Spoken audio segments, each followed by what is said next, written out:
Hey everybody, welcome to the quote-unquote podcast. Today we got a couple things to talk about, the first of which is Damascus comments are now being deleted.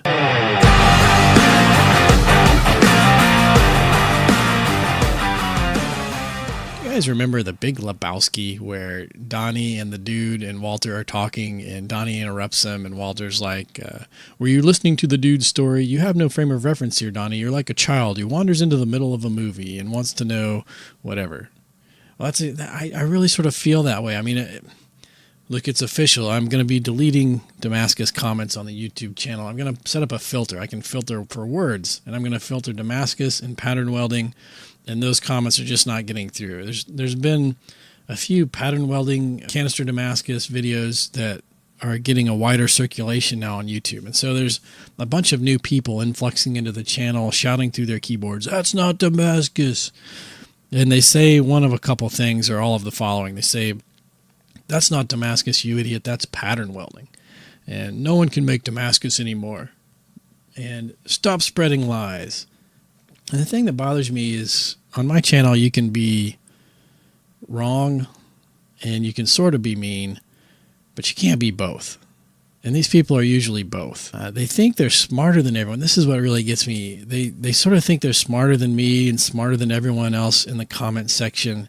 And they think they're basically 2 steps ahead of us, 2 steps ahead of everyone. And the rest of us are fools. And the truth is they're like 3 steps behind. They're so far behind the rest of us in this conversation, it's embarrassing. They're like Donnie wandering into a story without any frame of reference.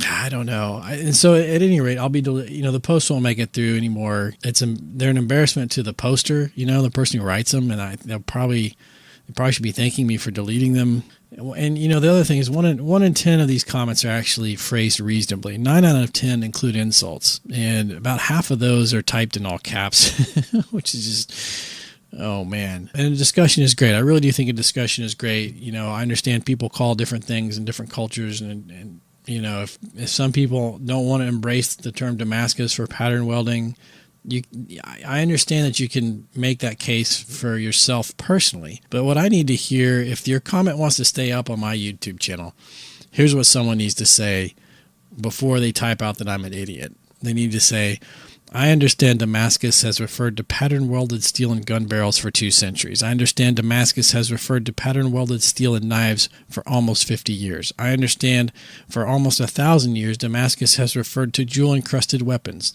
It has referred to engraved weapons. It has referred to etched weapons. It has referred to patterned fabric that originated in China in the 5th century and was popularized by trade through Damascus, Syria in the 12th through 14th centuries. Yes, that's right.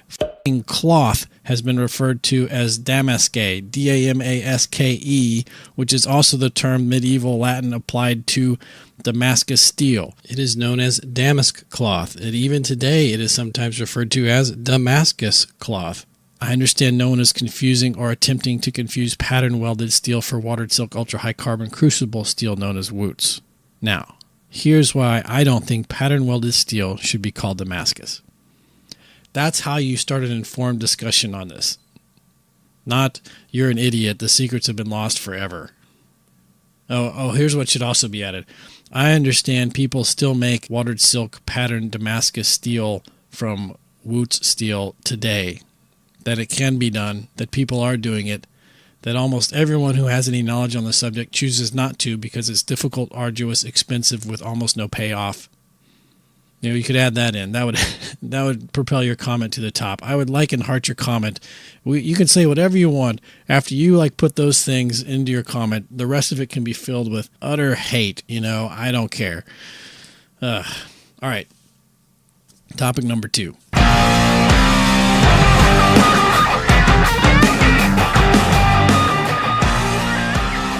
1084 Forgeside heat treat discussion. I've been working on a 3-hour knife, and even though I managed a decent, quote-unquote decent looking blade in that amount of time period, the edge was just not refined as I'd hoped. And so I broke it open. I broke both knives open, and I looked at the grain structure. And the grain, wasn't horribly large. It wasn't a catastrophic failure, but it was definitely low quality. It was definitely not something you'd want to send out of your forge, and something I would want to send out of my forge.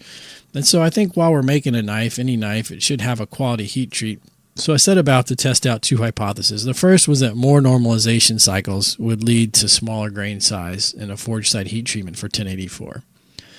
And when I say Forgeside, I mean non-temperature controlled heat treating. Some people build forges with temperature controllers, and they can actually control the temperature in a propane forge, and more power to them. But so that's the first hypothesis. More normalization cycles might improve the grain size. The second thing I wanted to test was this concept of double quenching or extra quenching, which I've done before in 5160, and I felt like it worked.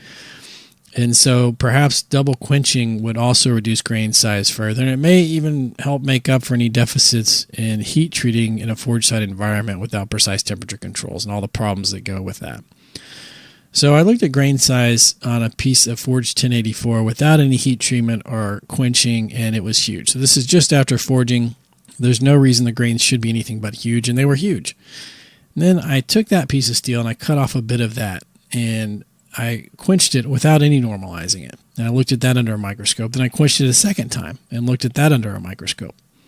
And I took the steel that I'd cut that piece off of, and I normalized that, cut off a piece, quenched it once, looked at it, quenched it twice, looked at it, went back to the original piece, normalized it a second time, cut off some, which I quenched once, then twice, and so on through 3 normalization cycles for the final piece of steel.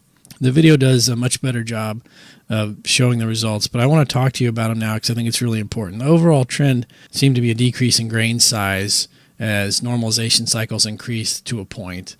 And as you moved from a single quench to a double quench, the grain size also seemed to get smaller or get better.